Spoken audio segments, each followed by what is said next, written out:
요나서는 하나님께서 누구에게 관심이 있으신가? 거기에 대한 내용입니다. 하나님은 하나님의 사람, 하나님의 백성에게 관심이 있으세요. 이게 한 명이라도 상관없습니다. 1000명이든 10,000명이든 수는 중요하지 않아요. 하나님은 우리를 수로 대하지 않으세요. 우리의 이름을 부르시고 우리를 인격적으로 대하십니다.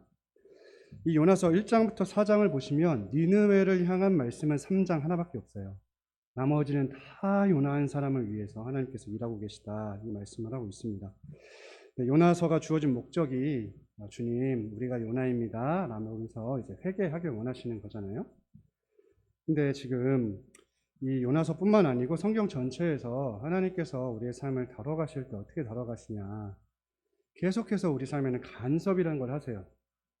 사실 우리는 알 수 없지만 예수님을 믿지 않아 심판당할 그 누군가들은 하나님께서 이미 이 땅에서 심판을 내리고 계세요.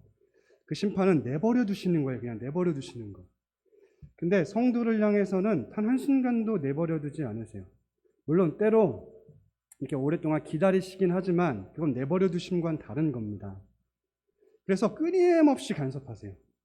근데 왜 그럼 우리 삶에 그렇게, 사실은 좋은 표현은 이제 개입이라 그러죠. 성경적 표현은, 신학적 표현은 섭리적 개입이다라고 말하지만, 그냥 우리 편안하게 이 물질 세계 언어로 말하자면 이제 간섭하신다 이렇게 볼 수 있겠죠. 끊임없이 개입하시고 간섭하시면서 하나님이 원래 우리를 창조하신 그 목적대로 이뤄 가시는 거죠. 하나님의 능력을 가지고. 그러니까 하나님은 하나님 뜻대로 하세요. 그냥 그거는 우리가 예수님과 같이 되는 겁니다. 하나님 나라에 들어가는 예 합당한 자, 그러니까 주님을 직접 이렇게 만나 뵈도 죽지 않아도 돼 영화로운 자를 만드시기 위해서 우리 삶에 인생이라는 걸 허락하시는 거예요. 요나도 마찬가지입니다.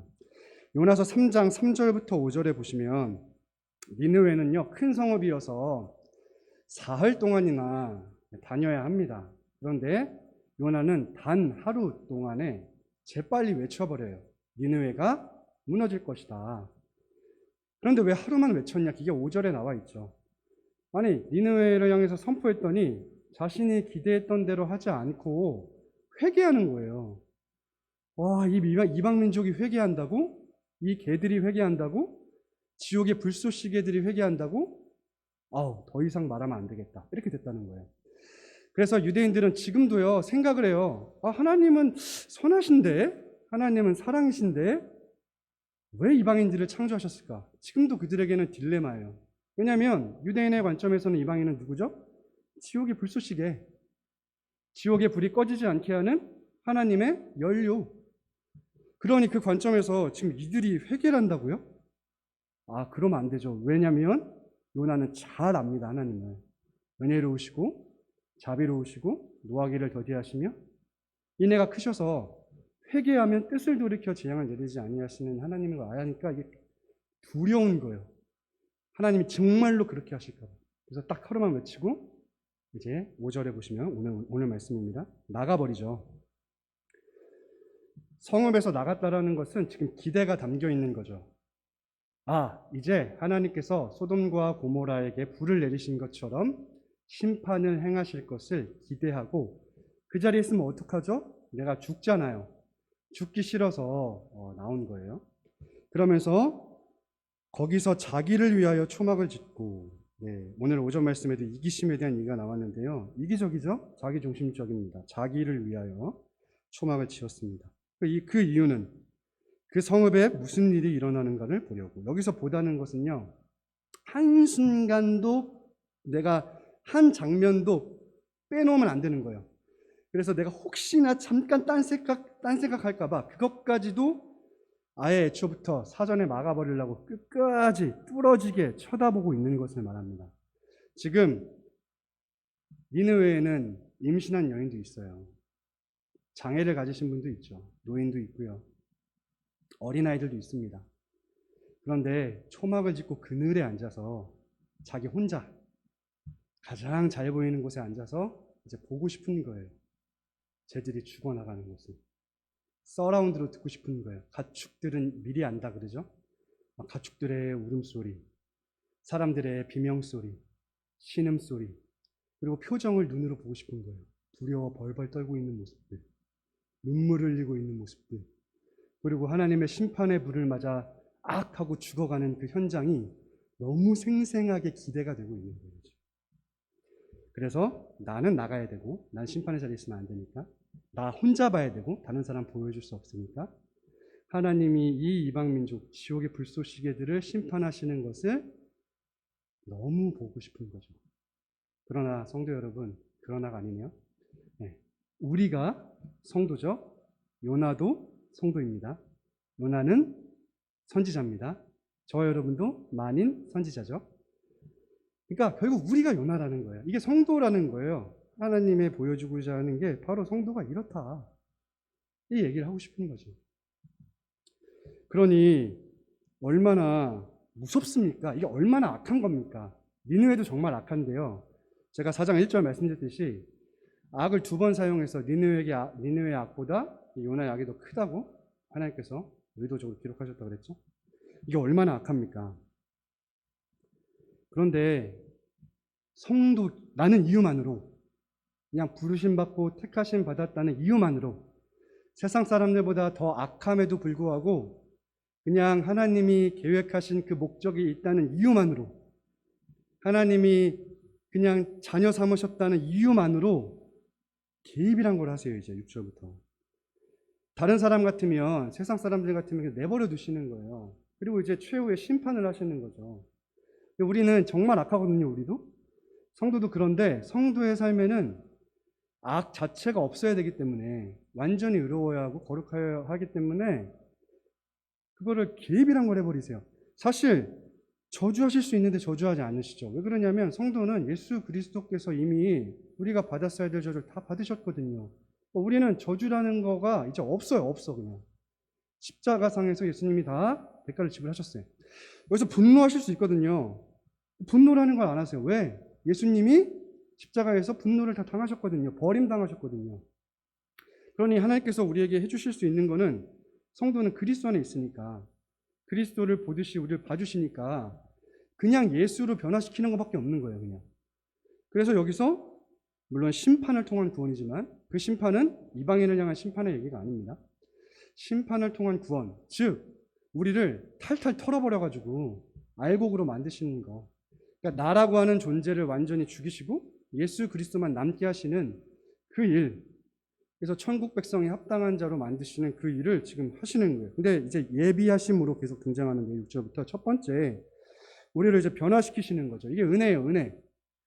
그냥 우리는 안 되는데 하나님이 하신다. 이게 은혜인데 우리에게 찾아와 주세요. 그래서 변화시키시죠. 첫 번째로 하시는 일은 박넝쿨을 예비하십니다. 여기서 예비한다는 건 계산하기 시작했다는 거예요. 계획하시기 시작했다는 거예요. 내가 이제 이 요나를, 성도를 구원할 건데, 자, 이렇게 하나하나 차례대로 질서대로 구원해야지 라고 계획을 하셨다는 거예요. 계산하고 계시다는 거예요. 그러면서 지금 박넝쿨부터 하나하나 하나님의 개입 가운데서 성도를 성도답게 변화시켜 가시죠. 첫 번째가 박넝쿨이에요. 근데 보세요. 요나가 지금 엄청 그렇게 기대하고 있잖아요. 근데 여기서 만약에 이미 3장 10절에 하나님은 뜻을 돌이키셨어요. 재앙을 내리지 않으세요. 근데 여기서 만약에 요나에게 박넝쿨을 허락하지 않으신다면 요나는 나가 떨어질 거예요. 하나님의 개입 안에 들어올 수가 없어요. 당시의 중동 기후는 지금도 마찬가지입니다. 중동 기후는 정말로 뜨거워요, 햇볕이. 그래서요, 가만히 서 있기가 힘들고요. 저도 이제 실제로 가봤거든요. 이 그늘이 아닌 곳은 절대로 있을 수가 없어요. 그리고 국가적으로 그들은 몇 시부터 몇 시까지, 제가 정확히 기억은 안 나지만 쉬게 돼 있어요. 국가 전체가. 이때는 일도 하면 안 돼요. 그리고 정말 너무 뜨거워서 죽는 경우들도 많아요. 그런데 놀랍게도 약간 동남아시아랑은 좀 다른데요. 건조하기만 하니까, 습도가 거의 없다 보니까 그냥 나무 아래만 들어가도, 그늘이 있는 데만 찾아가도 진짜 시원해져요. 그늘만 벗어나면 죽을 것 같이 더운데 그늘 안에만 들어오면 시원하고 나중에 추워요. 이게 놀라운 그냥 중동의 기후거든요. 근데 보세요. 지금 초막에다가 박넝쿨로 그 머리를 가려주시는 거예요. 얼마나 기분이 좋았을까요? 상쾌했을까요, 요나가. 그러니까 이걸로 마음을 달래시는 거예요. 일시적이에요. 일시적으로 마음을 달래고 이 계산 안에서, 이 계획 안에서, 이 예비하심 가운데서 변화시키기 위한 작업이시죠, 하나님의. 어차피 이제 뜻을 두르게 재앙을 안 내리시거든요. 근데 날도 더운데 재앙도 안 내린다? 튕겨져 나갑니다. 그러니까 이렇게 하나하나 역사하시는 거예요. 근데 여기서 보시면 그 이유가 6절에 그의 괴로움을 면하게 하려 하심이었더라 말씀하고 있어요. 그리고 그 박넝쿨로 말미암아 요나가 크게 기뻐하였대요. 이것도 기뻐하고 기뻐했다. 두 번 강조한 거거든요. 진짜 기뻐했다는 거죠. 시원하니까요. 근데 이게 이중적 목적이 있는데요. 여기서 괴로움은요, 악이에요, 악, 원어로 보면. 그러니까 표면적으로는 박넝쿨을 예비하셔서 요나의 그 머리를 가려주셔서 일시적으로 행복을 주신 거죠. 괴로움을 면하게 하신 거지만 동시에 다시 원어로 보면 그의 악을 면하게 하려 하심이었더라. 지금 요나가 저지르고 있는 그 악으로부터 구원하시기 위해 박넝쿨을 예비했다. 이렇게 볼 수 있는 거죠. 그러니까 하나님은 우리 인생에 물질 세계에서 선물을 주세요. 근데 그 선물은 사실은 우리를 악으로부터 구원하시기 위해 주시는 선물입니다.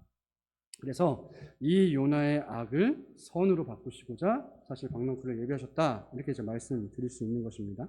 일시적인 거죠. 하나님께서 지금 영혼을 구원하시고 하나님의 뜻을 행하시는 가운데 적극적이고 전면적으로 완악하게 강팍하게 부정하고 있잖아요. 내 목숨이 죽을지언정 저들을 살리는 건 안 돼요 라고 지금 아예 막아서고 있어요. 그런데 그 악을 제거해 주시기 위해서 박넝쿨을 허락하신 것이죠. 너무 감사한 거죠. 우리는 악한데 하나님은 그것을 선으로 바꾸신다. 놀라운 것입니다. 그래서 우리의 삶은요, 감사하게도 하나님의 주권 안에 있고요. 모든 것을 합력하여 선을 이루시는 하나님의 역사 안에 있습니다. 이건 변함이 없어요. 그러니까 그냥 우리는 하나님 믿고 가는 거죠. 우리의 어떠함이 아니라 우리의 어떠함을 보면요, 두려워요. 여러분, 구원과 관련해서, 구원의 확신과 관련해서 나를 보잖아요. 당연히 두렵죠. 어떻게 내가 천국 갈 거라는 확신을 가져요. 그러나 나를 보지 않고 예수를 보면 당연히 난 구원 받았죠. 내가 아니라 예수가 날 구원했다는 그 진리 때문에 그렇습니다. 그래서 우리가 구원에 있어서 흔들릴 때마다 나를 보시면 안 돼요. 내가 어떻게 봉사하고 있나? 내가 어떻게 헌신하고 있나? 이런 거 보면요, 여러분, 우리가 아무리 봉사하고 헌신해도 구원 못 받습니다. 예수가 구원했다는 그 사실 하나만으로 우리는 구원의 확신을 갖는 거죠. 그게 진짜 구원이죠. 그러니까 하나님께서는요, 교회를요, 반드시 주님으로 대하시면서 주님과 같이 변화시키세요. 하나님은 거기에 열심히 있으세요. 영이세요. 지치질 않으세요. 그리고 하나님은요, 정말 집요하시고 변함이 없으시고 전능하시고 신실하셔서 이쁘셔서 반드시 하십니다. 거기에 우리 목숨을 거는 거죠. 거기에 우리의 인생을 거는 거죠. 나는 항상 변하잖아요. 나는 항상 이랬다 저랬다가 일희일비하고 하잖아요. 하나님은 절대 그러지 않으십니다. 두 번째로, 그래서 이제 벌레를 예비하십니다. 지금 박넝쿨이 제일 요나가 좋아하는 거예요. 기뻐하고 기뻐해요. 근데 그걸 또 다시 없애버리세요. 벌레를 예비하셔서. 그 왜 그럴까요?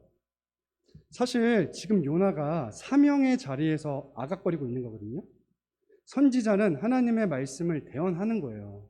근데 지금 하나님의 말씀을 대언하는 그 사명의 자리에서 가장 이기적이고 자기 중심적으로 반응하고 있단 말이죠. 교회가요, 이제 다양하게 정의를 내릴 수 있습니다. 뭐 구원 공동체다, 희년 공동체다, 언약 공동체다, 뭐 기도 공동체다, 다 정의 내릴 수 있는데 저는 오늘 구원이라는 측면에서 말씀드리고 싶습니다. 하나님 지금 예비하고 계시죠? 사명도 구원받은 성도가 사명을 감당하는 거지만 구원 따로 사명 따로가 아니라 우리는 사명자로 살면서 구원받는 거예요.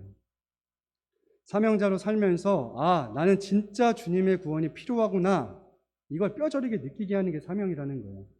하나님께서 우리에게 주신 사명의 목적이 다양합니다.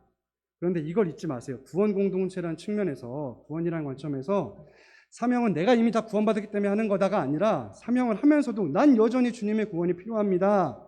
구원의 완성이 주께 있사오니 나의 구원을 완성시키시옵소서. 나는 마음으로 사명을 감당하라고 주신 거라는 거예요.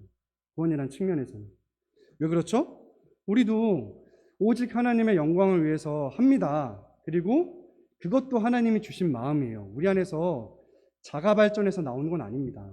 하나님이 우리 안에 방향성과 열정과 갈급함과 그 모든 걸 주셨어요. 하나님의 영광을 위해 살고 싶어하고 그 사명을 위해 살고 싶어하는 마음을 주셨단 말이죠. 그런데 동시에 우리는요, 천국 가기까지는요, 사명의 자리에서 나의 편의, 나의 유익, 나의 만족을 위해 하게 돼 있어요. 그건 어쩔 수가 없는 거예요. 왜 영적 전투라는 것 자체가 나의 예쁜 성과 세상에 싸우는 거기 때문에 우리의 예쁜 성은 당연히 나의 영광을 위해서 일하고 싶죠. 사명의 자리에서. 말은 뭐 하나님의 영광이고 교회를 위해서 한다지만 우리를 위해서 하는 일이 영역이 있어요. 그게 뭐 퍼센테이지로 얼마가 되든지 간에. 하나님 모르시는 거 아니죠.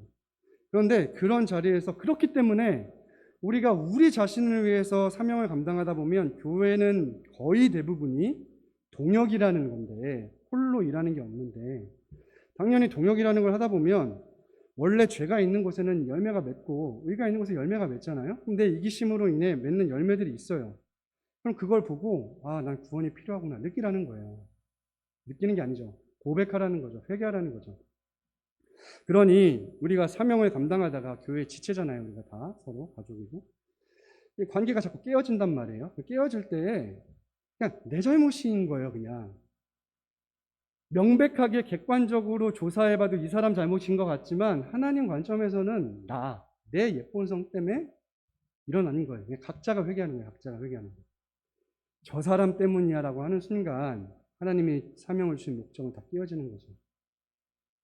그리고 관계를 깨트린다는 것은 사실은 마귀적 영향력 안에 있다는 거고 사단적 열매죠. 우리는 관계를 회복시키는 자고 관계를 세워가는 자들이지 관계를 깨워가는 자들이 아니라는 것입니다. 그러니 우리한테 이제 하나님께서 주신 가정이 있죠. 남편, 아내, 자녀들이 있죠. 하나님 주신 선물 맞습니다. 그리고 독산동교회 주신 지체들이 있죠. 하나님 주신 선물이 맞아요. 우리는요 어쩔 수 없어요. 여러분 근데 독산동교회뿐만이 아니고요. 여러분 앞으로요 전 세계에 있는 모든 교회를 다녀보셔도요 나라고 하는 존재 때문에 수가 다를 뿐이지 누군가는 미워해요. 우리는 그게 한 명일 수도 있고요 아니면 전부일 수도 있고 교회마다 다르겠죠.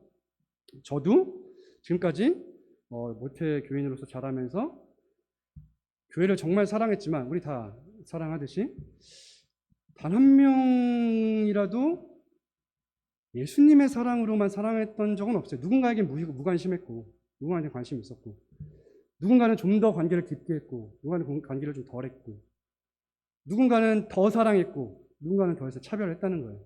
누군가는 또 거리를 뒀고 그 누구나 그렇잖아요. 우리가. 근데 사실은 우리의 구원 이 하나님의 예비하심 계산하심 그래서 우리를 예수님과 같이 변화시키는 데 있어서 내가 불편한 사람 내가 미운 사람이 이게 하나님 선물입니다.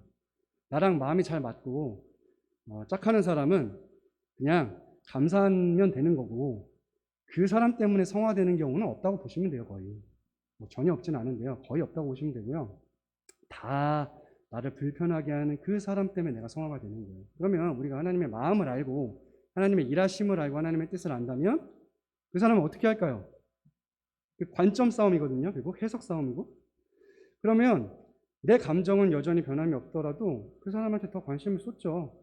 말 한마디 더 예쁘게 하고 더 먼저 찾아가고 더 먼저 챙겨주고 떡 하나라도 더 챙겨주고 왜죠? 진짜 고맙잖아요. 이 사람이 없었으면 내가 성화 못할 뻔했는데 이 사람 때문에 성화하고 있으니까 내가 예수님 닮고 있으니까 주님 마음 배워가고 있으니까 그래서 우리 관점과 해석의 싸움입니다. 하나님의 일하심을 알면 우리는 자유할 수 있고 그 마음을 맞춰갈 수 있는 거죠. 결론입니다. 하나님께서는요 하나님의 백성에게 관심이 있으세요. 저와 여러분에게 관심이 있으세요. 니느웨에게 개입하신 게 아니에요. 지금 요나에게 개입하고 계십니다. 악의 악을 바라고 있는 요나를 성도답게 변화시키시기 위해서 여전히 성실하게 일하고 계시는 거죠. 저와 여러분에게도 마찬가지입니다. 그래서요 결국 요나는 이제 제가 앞으로 몇 번 더 할지 모르겠지만 결국에는 회개합니다. 회개하고 참 선지자로서의 길을 계속 가게 됩니다. 저와 여러분도 좀 인정하시고 나는 사명을 잘해서 주셔도 이기적이다. 나는 참 악을 바랄 때가 있다. 그러나 하나님은 선하시다. 하나님은 우리 삶을 반드시 이끌어 가신다. 자기 이름을 위하여 자기 영광을 위하여 그걸 믿으시고 모든 것이 성화라고 생각하세요. 그냥 여러분 우리 삶에서 좋은 것만 성화가 아니고 말씀 잘 읽을 때 기도 잘할 때 이때만 성화가 아니고 내가 막 살 때도 성화라고. 왜? 과정이잖아요, 과정. 성화라는 말 자체 과정이에요, 과정. 이 모든 과정에 이거는 성화, 이건 아님. 이렇게 할 거예요? 왜 우리 마음대로 결정해요? 우리 삶 전체가 성화라고 생각하시고, 기쁠 때나 슬플 때나 착할 때나 나쁠 때나 하나님과 친할 때나 하나님을 대적하고 있을 때나 하나님을 찬양할 때나 하나님께 욕하고 있을 때나 하나님이 변함이 없으시다는 거. 우린 변함이 있지만 하나님이 변함이 없으시다는 걸 믿고 나아가시길 주님으로 축원드립니다. 할렐루야. 하나님 아버지, 하나님의 변함 없으심이 우리에게 위로가 됩니다. 하나님의 성품이, 그 말씀이 위로가 됩니다. 나를 보면 소망도 없고 아무것도 없지만 주를 보니 나 같은 죄인도 구원받을 수 있다는 그 기쁜 소식이 진짜 기쁜 소식입니다. 그러니 제가 다른 사람을 어떻게 안 사랑할 수 있겠고 우리가 어떻게 다른 사람을 용서하지 않을 수 있겠습니까? 주님, 정말 주님의 은혜에 감격하여서 사명의 자리에서도 은혜로 반응할 수 있도록 역사해 주시옵소서. 감사하며 예수님의 이름으로 기도합니다.